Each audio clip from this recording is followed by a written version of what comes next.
Welcome to a ruined chapel by moonlight. I'm your host, Bertold Gambro, and today I'm reviewing Her Name Was Abby by Peter Martuneac.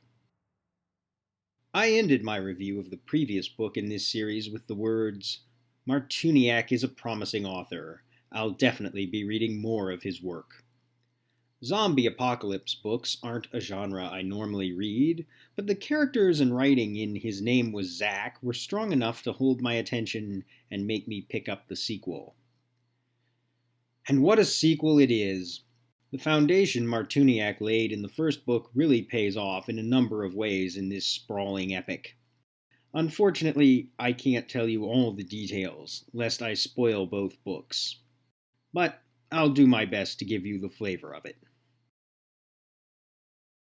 Our protagonist is, naturally, Abby, the teenage girl from the first book who is struggling to survive in the harsh wilds of the Midwest, infested by zombies and small gangs of people struggling for self-preservation with varying degrees of brutality.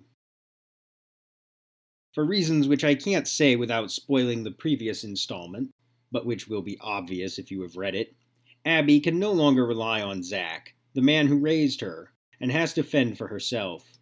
Her Name Was Abby picks up right where the first book left off, with an unrelenting post-apocalyptic world full of violence, betrayal, and in general, a reversion to the anarchic condition of life that Thomas Hobbes described as solitary, poor, nasty, brutish, and short.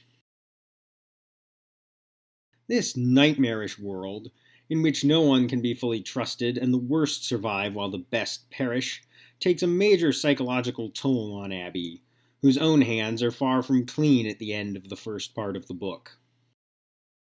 But then she finds her way to something approaching civilization, and this is where the book takes a turn.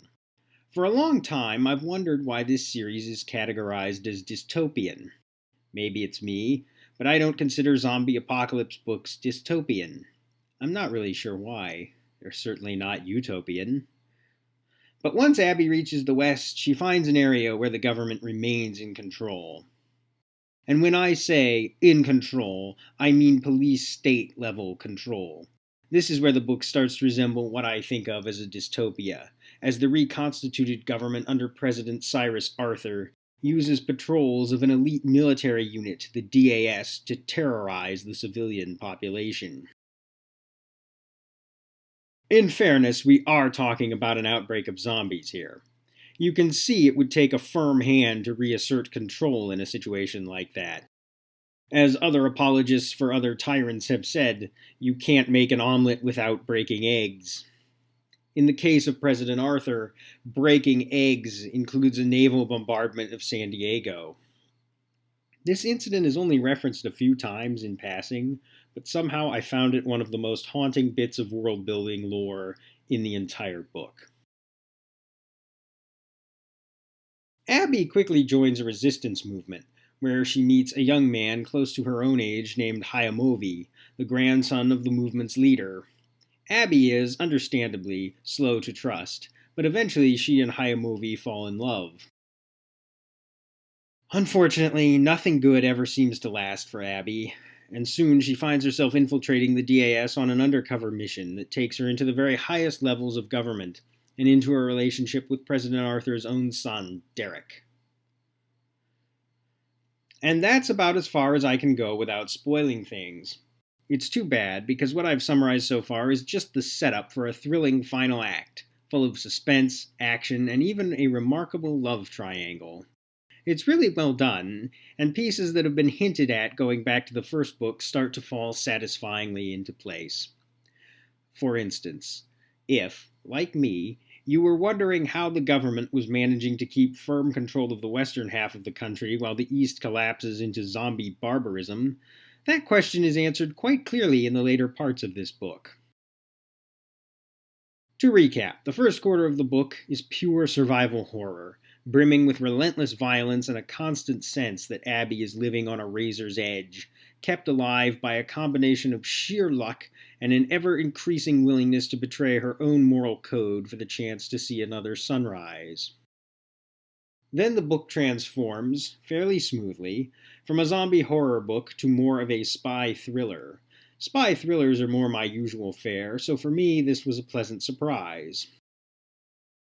So, would I say the book is a zombie book with some spy thriller elements, or a spy thriller with some zombie elements? Answer: it's neither. Her Name Was Abby has another facet to it beyond the zombies and the cool high-tech espionage. It's actually a surprisingly deep psychological portrait of Abby, more specifically, of how Abby tries to cope with all the horrific trauma she's experienced from a young age. Now I get it.